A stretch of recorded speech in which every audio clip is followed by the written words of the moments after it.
Welcome to steno ज्ञान point. दोस्तों, आपके यूट्यूब चैनल स्टेनो ज्ञान पॉइंट में आपका बहुत बहुत स्वागत है। दोस्तों, इस वीडियो के माध्यम से आपके लिए लेकर आए हैं 85 शब्द प्रति मिनट के लीगल डिक्टेशन। दोस्तों, डिक्टेशन की पीडीएफ अगर आप प्राप्त करना चाहते हैं तो वीडियो के डिस्क्रिप्शन में दिए गए लिंक को फॉलो करके आप वहाँ से प्राप्त कर सकते हैं, या फिर हमारे टेलीग्राम ग्रुप को ज्वाइन करके वहाँ से भी आप पीडीएफ डिक्टेशन की प्राप्त कर सकते हैं। चलो तो दोस्तों, डिक्टेशन अच्छी लगे तो वीडियो के लाइक बटन को जरूर प्रेस करें, और अगर आप हमारे चैनल पर फर्स्ट बार विजिट कर रहे हैं तो हमारे चैनल को सब्सक्राइब और शेयर करना ना भूलें। साथ ही बेल के आइकन को प्रेस कर ले ताकि आने वाले ऐसे ही महत्वपूर्ण डिक्टेशन से संबंधित वीडियोज की नोटिफिकेशन आपको सबसे पहले प्राप्त हो सके। तो चलो दोस्तों, डिक्टेशन स्टार्ट करते हैं। अपनी डिक्टेशन स्टार्ट होगी जस्ट 5 सेकेंड बाद। Yes, start. जहाँ तक विद्वान अभिभाषक बचाव पक्ष के इस तर्क का प्रश्न है कि मौके पर कार्यवाही के दौरान किसी स्वतंत्र साक्षी को गवाह नहीं बनाया गया है, तो यह बात सही है कि इस मामले में मौके पर किसी स्वतंत्र व्यक्ति को गवाह नहीं बनाया गया है, विराम। किंतु कानूनी प्रक्रिया में असहयोग की जो भावना जनसामान्य में विकसित हुई है, उसको देखते हुए अभियोजन का यह तर्क कि कार्यवाही में कोई व्यक्ति सामान्यतः सहयोग करने को तैयार नहीं हुआ है, अस्वीकार किए जाने योग्य नहीं है, विराम। अपितु प्रायः यह देखा जाता है कि कोर्ट कचहरी की प्रक्रियागत उलझाव के मद्देनज़र जनसामान्य में से कोई भी पुलिस के सहयोग के लिए कार्यवाही में उपस्थित नहीं होना चाहता, विराम। ऐसी स्थिति में स्वतंत्र व्यक्ति के कार्यवाही में शामिल नहीं किए जाने के आधार पर अभियोजन कहानी को प्रश्नगत नहीं किया जा सकता, विराम।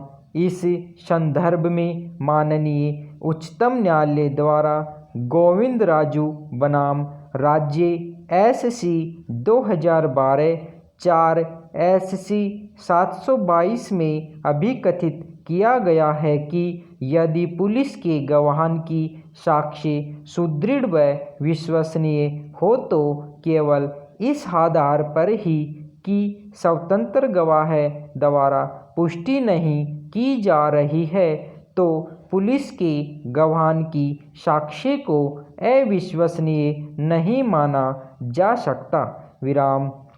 पुलिस द्वारा अपने कर्तव्य के निर्वहन के दौरान किए गए कामों की बाबत विधि अनुसार यह उपधारणा मानी जाती है कि वह नियमित विधिक रूप से किए गए हैं, विराम। न्यायालय इन गवाहों की साक्ष्य का मूल्यांकन शुरू से ही इन्हें अविश्वसनीय मानकर नहीं कर सकता, विराम। प्रकरण में हालांकि कोई स्वतंत्र साक्षी नहीं है, परंतु अभियोजन पक्ष की ओर से प्रस्तुत समस्त साक्ष्यों की साक्ष्य में कहीं कोई विचलन नहीं है तथा उन्हें अविश्वसनीय करार दिए जाने का कोई कारण न्यायालय की समक्ष प्रस्तुत नहीं होता है, विराम। पैरा। विद्वान अभिभाषक बचाव पक्ष का यह भी तर्क है कि गवाह के बयानों में विरोधाभास है, विराम। इस संबंध में यदि परीक्षित कराए गए साक्ष्यों के परिसाक्ष्य का अध्ययन करें तो यह प्रकट होता है कि उनके बयानों में कतिपय विरोधाभास है, विराम। किंतु महत्वपूर्ण बिंदुओं पर उनके कथन समवेत हैं और एक दूसरे को समर्थन प्रदान करने वाले हैं, विराम। इसलिए विद्वान अभिभाषक बचाव पक्ष का यह तर्क भी पोषित किए जाने योग्य नहीं है।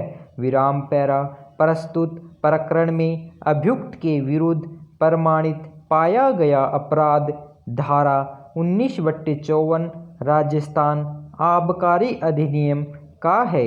विराम अभियुक्त के चैतन्य कब्जे से भारी मात्रा में करीब 192 पव्य शराब के बरामद किए गए हैं। विराम इस क्षेत्र में अवैध शराब का व्यापार दिन प्रतिदिन तेजी से पनप रहा है। विराम जिससे आम जन में अवैध शराब के उपयोग से असंतोष है। विराम अवैध शराब के व्यापार से सरकार को राजस्व का भी नुकसान होता है। विराम ऐसी स्थिति में इस प्रकार भारी मात्रा में शराब के अवैध व्यापार के मामलों में यदि नरमी का रुख अपनाते हुए परिवीक्षा अधिनियम का लाभ दिया जाकर छोड़ा जाता है तो इससे समाज में अच्छा संदेश प्रसारित नहीं होगा। विराम इस कारण से अभियुक्त को अपराधी परिवीक्षा अधिनियम के प्रावधानों का लाभ दिया जाना उचित प्रतीत नहीं होता है। विराम अपितु प्रकरण के तथ्य एवं परिस्थितियों को दृष्टिगत रखते हुए अभियुक्त को परिवीक्षा का लाभ देने के बजाय निम्न प्रकार के दंड से दंडित किया जाना उचित है। विराम। धन्यवाद।